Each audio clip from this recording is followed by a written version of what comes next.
झटपट अशी आपली ही नारळ आणि आंबा बर्फी तयार आहे।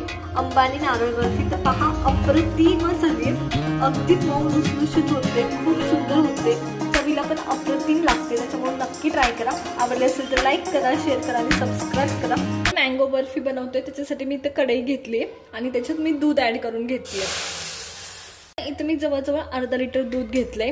तुम्ही खवा मिल्क पावडर नसेल वापरणार तर सरळ 1 लिटर दूध घ्यायचं, ते आटवायचं, ते कमीत कमी अर्धा लिटर पर्यंत होऊ द्यायचं। जर खवा किंवा मिल्क पावडर वापरणार नसेल, जर वापरणार नसेल तर मी सांगितलं, पण जर वापरणार असेल तर मी इथं अर्धा लिटर दूध घेतलंय, पुरेसं आहे। दूध गरम झालंय की उकळी पण आली आहे, तेव्हा मी अर्धी वाटी साखर टाकते। आता एक लक्षात घ्या, आंब्याला त्याच्यात स्वतःचा गोडपणा आहे, त्याच्यामुळं कमी साखर टाकली तरी चालते किंवा तुम्हाला हवी तेवढी सुद्धा ऍड केली तरी चालेल। तर मी तर जवळजवळ अर्धी वाटी साखर टाकली।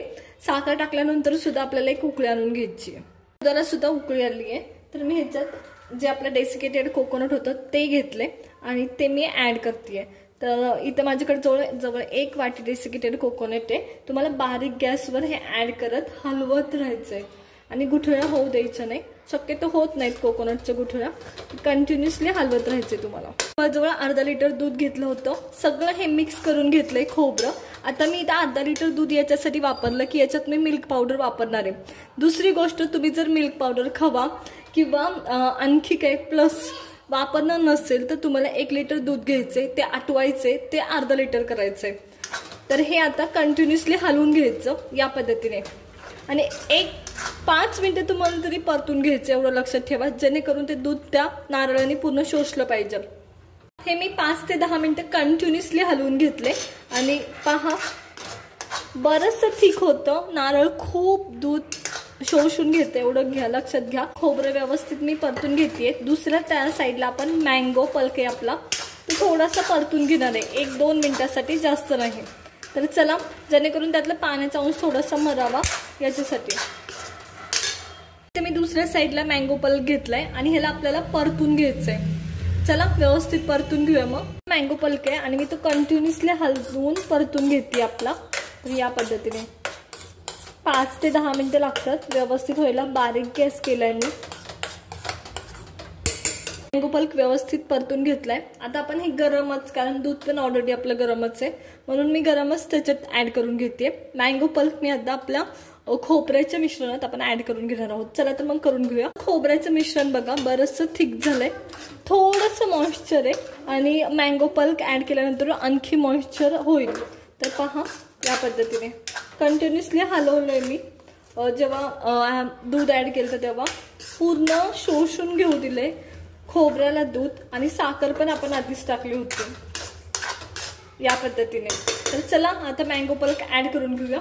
सर्व मँगो पल्प ऍड करून घेते या पद्धतीने आणि सगळं मिक्स करून घ्यायचं व्यवस्थित। तर चला मग मिक्स करून घेते। तर पहा आता ह्याला आणखी आपल्याला परतून घ्यायचंय मँगो पल्प ऍड केल्यावर सुद्धा। कलर पण बदललाय व्यवस्थित या पद्धतीने, खूप छान झाली आहे, अप्रतिम दिसते। आता ह्याच्यात थोडंसं मॉइश्चर आहे, त्या टायमाला मी ह्याच्यात मिल्क पावडर ऍड करते। व्यवस्थित परतलंय मी 1-10 मिनिटं। त्याच्यानंतर आपण ह्याच्यात मिल्क पावडर ऍड करतोय अर्धी वाटी, अगदी 2-3 चमचे ऍड केले तरी पुरेसं होतं।